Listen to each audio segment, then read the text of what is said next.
Hi everyone, welcome to International Film Festival Etiuda&Anima. My name is Paulina and I'm pleased to introduce you our next guest. It's Borbála Nagy, the director of movie Land of Glory. Hello, Borbála. Hi, nice to meet you. It's really great to have you here, especially that your Etiuda short movie was really funny and I find it kind of similar to our Polish situation as well. And I would like to start with the question connected to the poem, which we can see as Marty, main character, present in front of the prime minister who visits ordinary school in Hungary. I would like to quote this I would like to quote this poem, just a short part of it. First sentence, actually. Free in my mind, I shall never play the shameful role of a servile fool. Could you tell us who is the author of this poem, and why is so special, and why did you decide to choose actually this poem in your movie? Mm-hmm. Well, the poet is called Atila Yogev, and he is the one with whom the Hungarian modern poetry began. So this is why everyone learns about him at school, and you also learn this poem, this special poem which Marty, the main character, recites. So it's like an obligatory at literature class, and he's important because not only because the modern poetry began with him in Hungary, but also because he was he's talking to the people from the people's point of view. So he was not a rich guy, so that's why he uses also the language of the people and also the perspective of the people. So it's kind of accessible for just everyone. And this was also important for me. And I wanted in this film that this poem has a journey from the literature class to the stage where it is actually supposed to be. And the title of the poem is Ars Poetica. And I think it fits quite well because for me this film is also a little bit of an ars poetica, because I was asking myself what is the role of art in general, and I agree with Atila Yogev with this poem that you should speak out loud if you experience some unfairness. Yes, especially that you described this movie as a form of resistance against the Hungarian school system. Could you explain us what does it mean to be a student in Hungary school? As you can see in the film, my point of view is that nothing really changed since, I'm 37, so it's been a long time that I was in a Hungarian school as a student. But as I experience, it hasn't really changed, and I think it's probably it's not only in Hungary. I think the education system is totally outdated in many countries.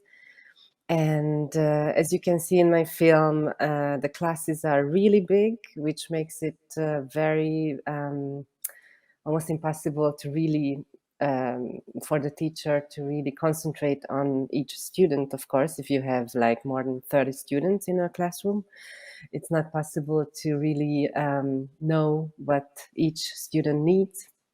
And I think it's really it makes me sad, because also when I think about my 12 years in the Hungarian educational institutions, I don't remember that anyone asked me what I need or how I feel. And I think it should actually happen, because people spend so much time in school, and teachers are so important as motivational figures in our lives, that it would be really nice if once in a while they would ask what we need and what how we are feeling, but they just don't have the capacities. And I think it hasn't changed, and yeah, since 2010, the Fidesz party, the new government, they didn't really made any developments in the school system, which would, for me,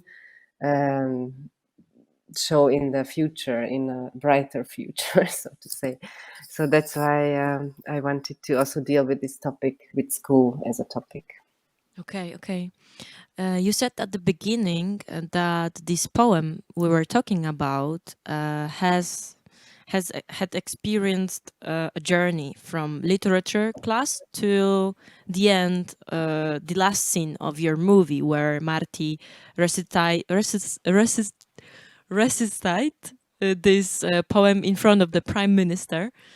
And what's more interesting, that Marty actually gains the knowledge what was about what this poem tells actually. And you also wrote in the statement that Marty faced a moral dilemma because of that situation. And I would like to ask you if you could explain us what does it mean, this moral dilemma. Yeah, as you said, the journey is also not only the journey of the poem, but also Marty kind of understands, because in the first scene during literature class, you have to recite the poem, so it's just for better marks.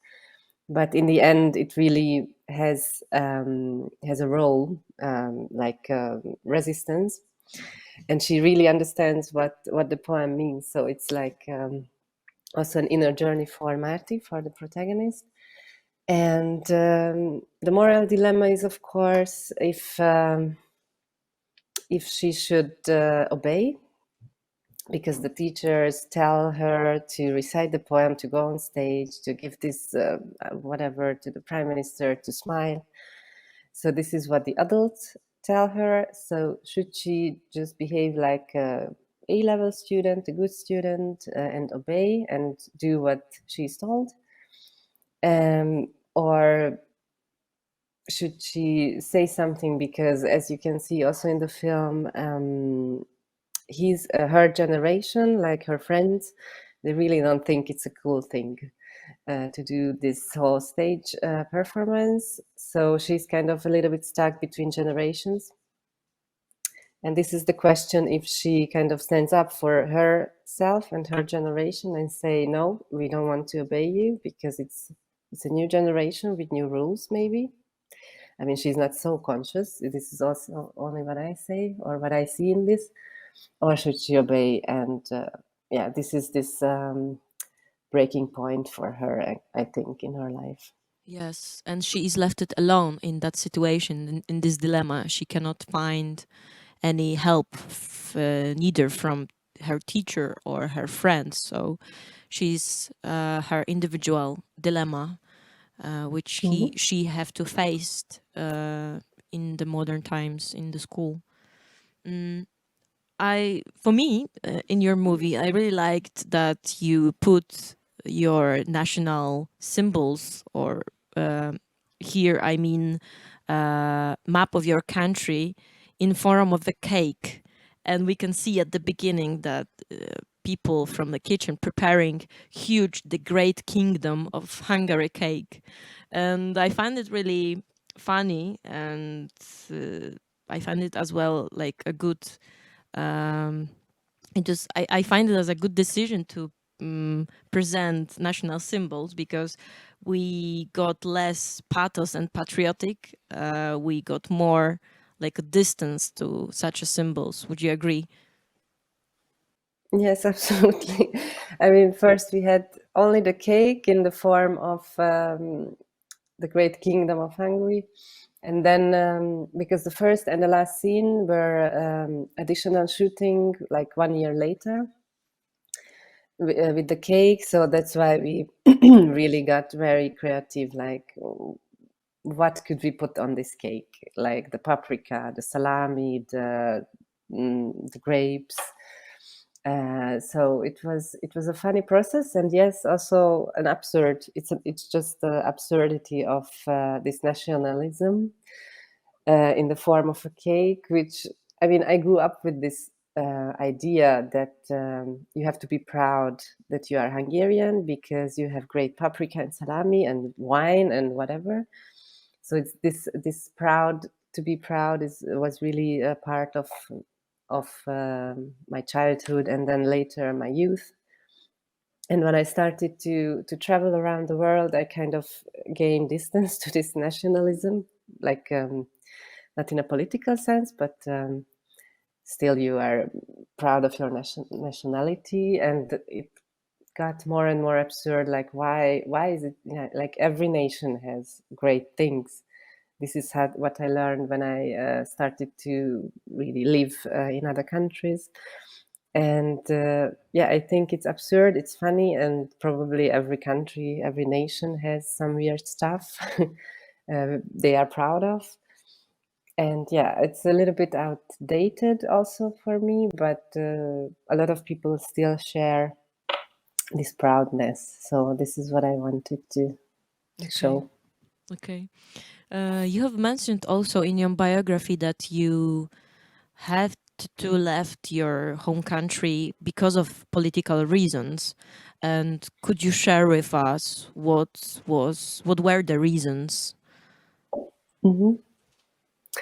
Yeah, it was, I left 2011, and the change in the government was 2010, so 1 year before I have left. And there was no concrete urgent reason. It was only that when the Fidesz party took over 2010, they basically closed the film fund, the Hungarian film fund.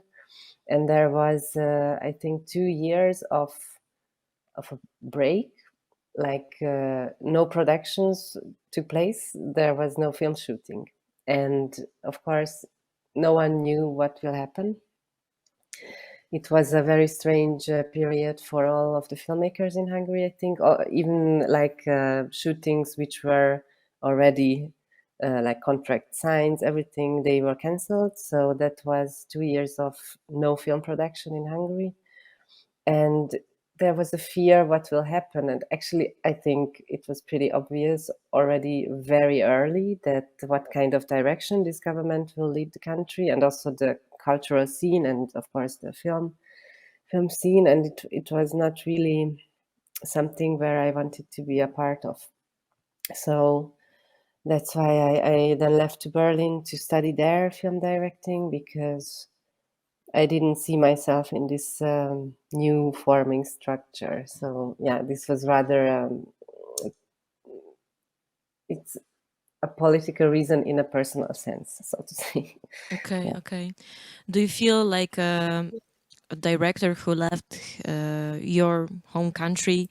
Do you feel this need that you have to speak about your country out loud through your movies? Will we have a chance to see your next movie telling about your country, or it will be something else? Yeah, that's a good question, which I'm always asking myself, because I didn't know when I left that I can't really live in my head Hungary. So I'm absolutely occupied by the topics or by the happenings in Hungary. I can't leave them. I can't grab them out from my soul. And actually, yes, my first feature film is also about the Hungarian story, which I would like to shoot in Hungary, in Hungarian language. But I also think that the films I want to make, and also Land of Glory, actually, all this wouldn't be possible if I have never left, because I wouldn't find financial support in Hungary for films which are making fun of things, maybe, or criticizing political issues. So this is not what Hungary supports. So actually, it was necessary for me to leave, because I couldn't do these movies without having left. Yeah. Okay, thank you for sharing with us these answers and stories about your country. Hope that you will have a chance to prepare your movie in your home country. Yes. Okay, thank Me you. too, I hope. Thank you. Thank you Goodbye. for being with us in our festival, and hope to see you someday in live. Yeah, I Bye. hope so too. Bye bye.